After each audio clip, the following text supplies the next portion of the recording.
Greetings, owners of fine luxury cardboard rectangles. We are here today to talk about a number of things. One of them is that this Ikoria spoiler season is going to be the weirdest spoiler season we've ever had, at least for a standard set. I suppose things like Ultimate Masters might fall into like a different category as well. But in terms of standard sets, this is the weirdest pre-release, not actual pre-release, but spoiler season, my apologies. This is the weirdest spoiler season we're probably ever going to have. And I've got a couple other little tidbits to talk about as well. The name of one of the Planeswalkers from the set. We're going to touch a little even on that Godzilla stuff that we talked about in a previous video.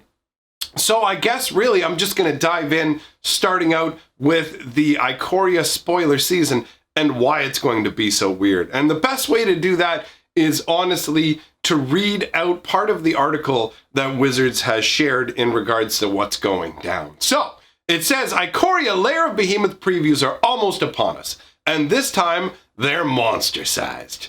It can be a bit daunting to try to follow along with everything when everything is so very big, but this page is going to be your guide. This page will help you follow along with everything coming on every day by giving you the outlets we have planned on each day. Guys, this at the bottom of this page, there is a massive list of all of these different YouTube and Twitchers, all these YouTubers and Twitchers. People don't call them Twitchers, do they?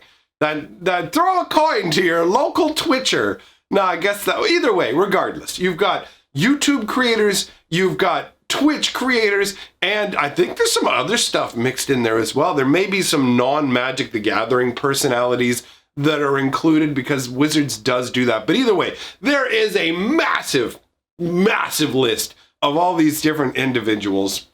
I mean, let's actually take a moment and talk about that. Let's be real. How many people actually use this list and go from person to person on the list looking for spoilers? The way that Wizards does things is each day they'll have a batch of spoilers that they give to people, and then the next day they update their card image gallery with all of the cards that were spoiled the previous day. Now, on one hand, it makes sense what they're doing, right? They're spreading the love around to a number of creators, and I think this is totally fantastic in terms of making individuals happy. Here you go, you're given a spoiler card.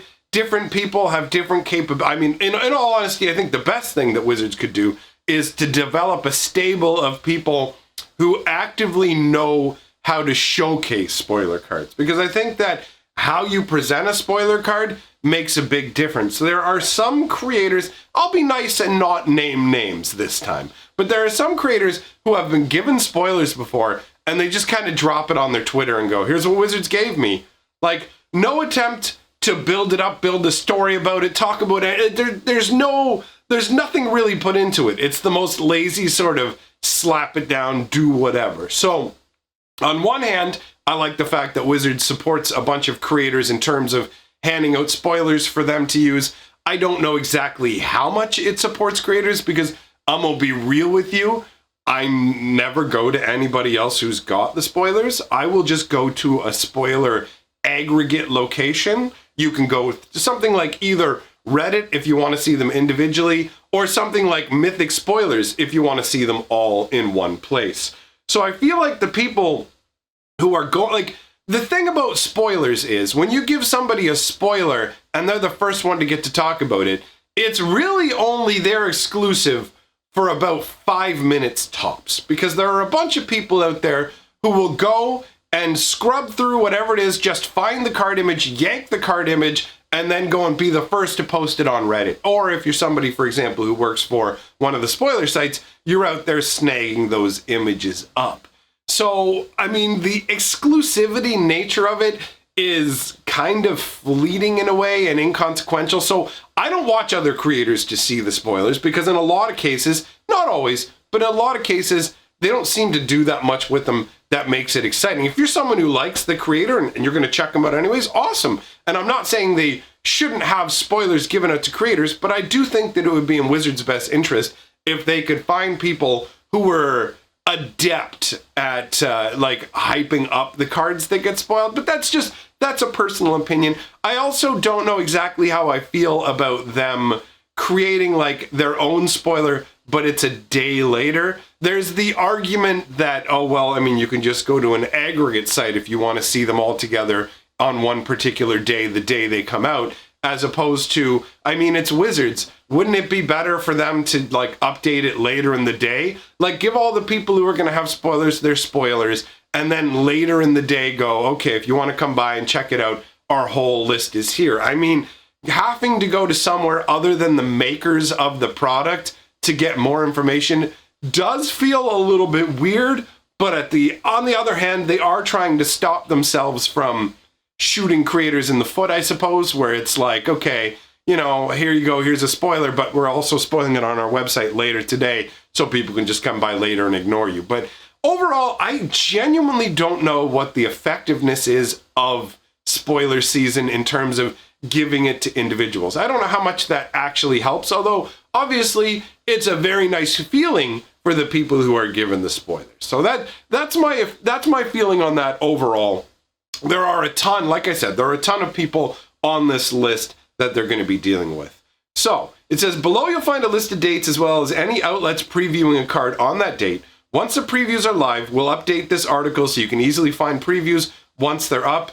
And this feels weird too, honestly. Like, come to think about it. You can just go to a website where they grab all the spoilers for you, or you have to come back to this page and click on every individual name and then figure out, okay, did they put this in a video? Do I want to watch the video? Like, there's all these kind of factors that go into it that make this feel like it's not the absolute, the absolute best choice of ways to do things.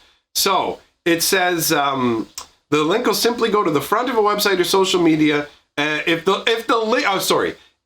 saying the Wizards is saying if the link simply goes to the front of a website or social media site, that means they probably haven't previewed the card yet. I mean, that sentence right there kind of shows a little bit how the way that they do things is somewhat flawed, where it's like, if you click on the link to see a preview and it doesn't take you to a preview, then probably they haven't put it up, I guess. Like, it's a little sloppy, guys. Let's be real. So, starts on April 2nd. It says, tune in April 2nd at 7 a.m. Yeah, right. Okay, that's 10 a.m. Eastern time. No, son. I don't get up till noon, okay? I don't get out of bed until at least the crack of noon. So, on April 2nd, they're going to kick things off with a massive debut moment, including the worldwide debut of the Ikoria Lair of Behemoth's trailer. I'm excited about the trailer because I really, really, really liked the Throne of Eldraine trailer. I don't know how it's going to go in terms of the Ikoria one, but considering it's giant beasts, the idea has got me excited. So, it says there's more. Monster-sized previews over just 8 days mean you're getting so very much more every day, including a Commander weekend. And this is what adds to the weirdness. Let's just stop for a moment and recognize that, first of all, it's weird to have a spoiler season condensed into 8 days. We're going from the 2nd till the 10th to see the entire set of Ikoria. Normally, it's not done this way, and I'll be real. Honestly, it seems like a missed opportunity for me and overall for all Magic players that Wizards shortened the spoiler season down. It makes no sense considering they know so far in advance, like they printed the cards months ago. This stuff's all ready to go. They know it's in the set. So in terms of giving preview cards out to people, they would have plenty of time to do that. Plus, we could have slow rolled this Ikoria pre-release season. I don't think that people would have been really disappointed if the spoiler season was actually this big 4-week extravaganza. Because we've had all this downtime with nothing to do, to the point where the tiniest little snippets from Ikoria are enough for me. Yep. So we've got a scenario where they're cramming everything into 8 days, including this Commander stuff. Like, get this. It says, you see, this is really 2 preview seasons in one. Ikoria and Commander 2020. So you're going to start seeing Commander previews starting on April 3rd. So April 2nd is going to be all regular Ikoria. April 3rd, they're already rolling in Commander 2020. And then April 4th to 5th are all Commander. They're all Commander all the time. On April 6th, we'll start getting back to regular Ikoria previews. That's crazy. We only have 8 days for the preview season, and they're taking 2 of those days. They're taking 25% of the time and dedicating it to only Commander. Now, for me, as somebody who likes talking about spoilers, regardless of what they're from, what they're from, this is cool. I'm totally down to have more stuff to talk about. We are going to do an intense spoiler season here on this channel, a faux sure. But the fact that they're trimming down the number of days that regular Ikoria is and just giving Commander dedicated days, this is making it a very, very weird spoiler season. The condensed time, the timing of all this. So, throughout the day, starting first thing in the morning, we'll have 5 of our biggest Commander channels showing off full deck lists of all 5 of the decks. So we're going to be getting big batches of Commander spoilers, and I am down for that. If you want to see all the cards that have been officially previewed in one place, you can always check out our card image gallery. And this next part is interesting, and this is what ties into the Godzilla stuff. And our bonus variants card image gallery, which contains alternate versions of Ikoria Lair of Behemoth cards. Now, I don't think that they've done this before. Now, you can correct me in the comments if I'm wrong and I just missed it before, because admittedly, I don't really use Wizards card image galleries. I actually prefer to go to places like MTG Picks. Their website tends to have high resolution images. It's fantastic. If you're a content creator making Magic videos, use MTG Picks. They even trim off the little white triangles that are on the corner of card images. They're a great resource. So I tend to go places like that. So if the variant card gallery existed before now, I just didn't know about it. But this does lend a little more credibility to those Godzilla cards that we saw. I still lean towards not believing they're real, and if you want my reasons for that, I have a whole video where I go into depth about all the points as to why I don't think that they are genuine Magic cards. But them specifically having a variant card image gallery does make me curious, because what is necessitating this? Is it because of collector's edition? I mean, we've had variant arts from previous sets before where you had all the storybooks. Did they just decide, like, okay, since we make variant arts for all of these like upgraded products, why don't we give them a separate home? Or is this because of crazy stuff like the Godzilla cards are so difficult to believe when you look at them that having them in an official variant gallery will ease people's confusion, where they won't see these weird Godzilla cards in the regular gallery and go, is this a glitch in the Matrix? What's going on here? So it could be that. I don't actually know, but it does make me feel a little bit more like those Godzilla cards may be real, but I'm still in the camp of not willing to believe they're 100% real.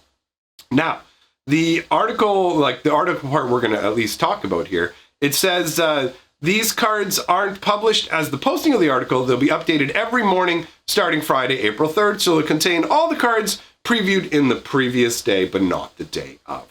So it says for the most up-to-date listings, you can check this page, and then it continues to list all of these different locations that you can go to. Now, I'm obviously going to skip over that, and I want to move into the other thing that I mentioned, which is we have a little bit of information.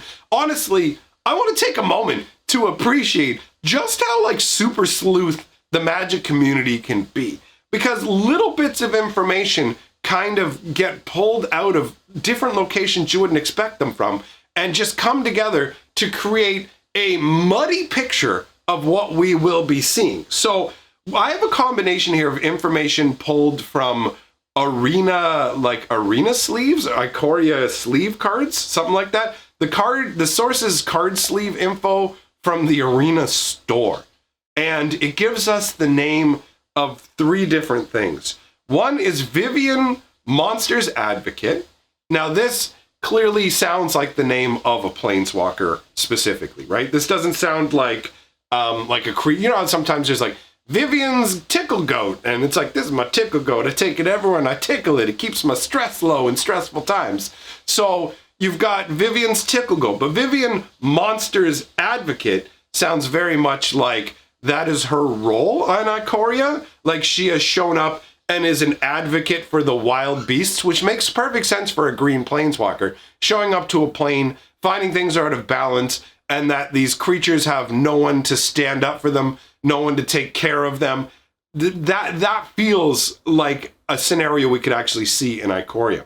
Now, we also have Voracious Great Shark. That's a pretty straightforward name. You have some kind of massive shark that is very, very hungry. That could be a number of different things. It could be a mono blue card. We have actually had mono blue sharks all the way back since, I believe the first shark was in the dark. I'm pretty sure that's where it came from. So sharks are nothing new in Magic the Gathering. It could be mono blue. It also does kind of give a green-blue Simic vibe. But, I mean, really, you could mix almost any color into it. You could make it black. You could make it black blue. You could make it red blue. White blue is really the only combination I wouldn't see a voracious great shark showing up in. But the most interesting of these three names is Lukka, Coppercoat Outcast. Now, this could be anything. It could be a legendary creature, could be a planeswalker, but other information has surfaced, namely in terms of Amazon stocking information URLs. This is how, like I'm saying, people are sleuths. So you can find pre-orders that are supposed to open up on Thursday for a Vivien Planeswalker deck and another one called a Lukka Planeswalker deck. So it is very, very likely that Lukka Coppercoat Outcast is another planeswalker, a brand new planeswalker, by the way. If you're new to the game or haven't been around for a while and you wonder if Lukka is a returning planeswalker, no. We have not had a Lukka planeswalker before. Obviously, we have very little information about it. My assumption at this time is that Lukka Coppercoat Outcast is probably the individual that we see on the cover of Sundered Bonds, right? Clearly, they've decided that Vivien and Lukka will be the two face planeswalkers of the set because they always put out 2 planeswalker decks, right? At least. Sometimes they do 5. But they always put out at least 2 planeswalker decks featuring planeswalkers because planeswalkers are now the face of Magic the Gathering. So it makes perfect sense that on the cover of the novel for Ikoria, you would have Vivien and what is another planeswalker. This could easily be Lukka. He could be Coppercoat out. He could be an outcast from his own society for any number of reasons. When I hear Coppercoat Outcast, it does kind of lean me towards like, it's got like a red kind of feel. I think it's very unlikely that we're going to see this planeswalker being green because green is going to be locked up by Vivien. So to me, this planeswalker is probably, depending, I mean, they were holding an ice crystal and it does seem like, but they're also bonding with animals. So I don't know. I feel like red-blue. I feel like red-blue is the way to go, but also the idea of being an outcast does make me lean towards it also potentially being black-blue. The ice part makes it feel like blue is very likely. But black-blue, they could have been thrown out of their tribe or something like that because of untoward experiments or a crazy amount of like greed, something black aligned where it's like my goals matter and everything else is kind of secondary to that. And I don't care who gets hurt in my quest for power or whatever. I mean, obviously I'm going off of very, very little here, but I do enjoy speculating about that. But I do feel confident in saying Lukka will be an unknown planeswalker we're going to see spoiled and will feature prominently in the story of the set. So we'll see how that turns out. Let me know what you guys think about this. Have you guys uncovered any other information I didn't know about? Because I had found out about the sleeve thing, but I didn't know about the Amazon posting about pre-orders until that was listed in my comment section. So when I do my videos, they're informed by a number of different sources. I appreciate very much all the people who contribute to what I do in various ways. A big shout out to my patrons who are scrolling by. They are scrolling by me right now. A big thank you to them and my channel members for supporting what I do here. It does mean a lot to me. Thanks for coming by, everybody. And I will see you all, my friends, very soon.